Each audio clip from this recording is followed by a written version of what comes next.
S'il y a bien une franchise qui fonctionne à merveille ces derniers temps et qu'on voit un petit peu partout, c'est bel et bien celle de Godzilla. Et entre la série qui vient de sortir sur Apple TV+, ou encore le 5e film du Monsterverse qui vient tout juste d'être annoncé, à savoir le futur Godzilla X Kong, le nouvel empire, eh bien on peut dire que la saga fait les beaux jours de ses fans ces derniers temps. Et c'est pas son tout dernier film en date, Godzilla Minus One, qui va me faire dire le contraire ici. Alors est-ce que ce nouveau reboot de la franchise qui nous vient tout droit du Japon est à la hauteur de ce qu'on en dit? C'est ce que je vous propose de découvrir aujourd'hui dans cette critique.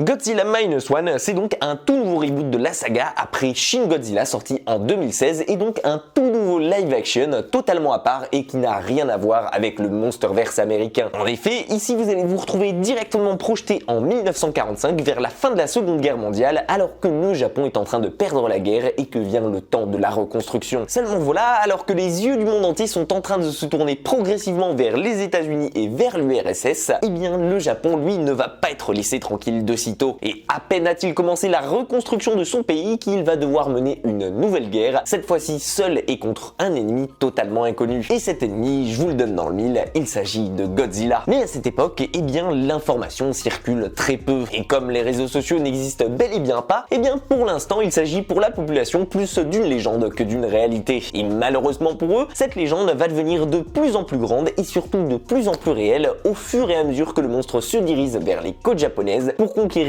un tout nouveau territoire ou pour tout simplement le détruire. Alors je vous précise, à la base, j'avais pas du tout prévu d'aller voir ce film. Certes, je kiffe bien le Monsterverse d'Hollywood et je trouve Godzilla sympathique à regarder, mais je suis pas trop un fan non plus des films de kaiju au point de m'être tapé les 33 autres. Donc mis à part ça, j'avais pas grand intérêt d'aller voir ce film et cette nouvelle adaptation. Mais c'est là que la sortie US est rentrée en jeu, puisque le film est sorti aux États-Unis il y a une semaine de ça désormais, avec un peu d'avance par rapport à nous, et les retours m'ont totalement convaincu d'y aller. Et je vais pas vous le cacher, l'effet de rareté oblige, le film ne sortant en France que pendant 2 petits jours chez nous, eh bien je me suis dépêché de filer le voir et de prendre une place parmi les 4 séances dispo à côté de chez moi, de peur de passer à côté du film de l'année. Et bah ça va sûrement vous étonner ici, mais bon Dieu que j'ai fait le bon choix, parce que oui, ce Godzilla Minus One, c'est une claque à plusieurs niveaux. Alors je vais pas vous le vendre comme étant le meilleur film de l'année, ni même le blockbuster le plus réussi que j'ai vu de ma vie, ou encore le plus beau, parce que ça serait pas vrai et que ça serait vous mentir. Mais d'un autre côté ici, je m'attendais tellement pas à ça et j'en suis ressorti tellement agréablement surpris que pour moi, oui, ce Godzilla mérite qu'on s'y intéresse et qu'on en parle parmi le flot de sorties importantes en cette fin d'année. Et je vous préviens tout de suite, je sens que Hollywood va faire la gueule face à ça. Parce que oui, l'info que vous avez sûrement dû entendre à plusieurs reprises ces derniers jours si vous êtes intéressé au film, eh bien c'est que ce dernier a coûté à peine 15 millions. Oui, 15 millions, soit à peu près 5 fois moins que le dernier Astérix en date, ou juste pour s'amuser comme ça, 10 fois moins que le premier film du Monsterverse, Godzilla. Et alors là, pour moi, c'est déjà la première claque la plus évidente du film. Parce que oui, je pense que beaucoup de gens ces derniers temps, à force de lire des budgets faramineux à Hollywood, ont un peu oublié ce qu'on pouvait réellement faire avec un si petit budget. J'entends par là un film bien réalisé, avec des tripes et surtout de la passion. Et ça rejoint justement la deuxième baffe que m'a mis ce Godzilla Minus One, à savoir son lot de combats intenses, impressionnants et jouissifs à la fois, à tel point qu'on sent que son réalisateur, Takashi Yamazaki, s'est fait un énorme kiff derrière. Et d'ailleurs ça se ressent avec ce Godzilla qu'il nous offre ici et qui a tout ce dont un fan de monstres rêve de voir au cinéma, à savoir des explosions à foison, du défouraillage grandeur nature, des villes réduites complètement en cendres en un claquement de doigts et surtout, le plus important, beaucoup d'action. Et sur ce point-là, je vais vous rassurer tout de suite, c'est pas parce que le film a coûté seulement 15 millions que ce Minus One est un pétard mouillé et que vous allez voir apparaître Godzilla seulement 2 fois dans un film de 2 heures. Bien au contraire, parce que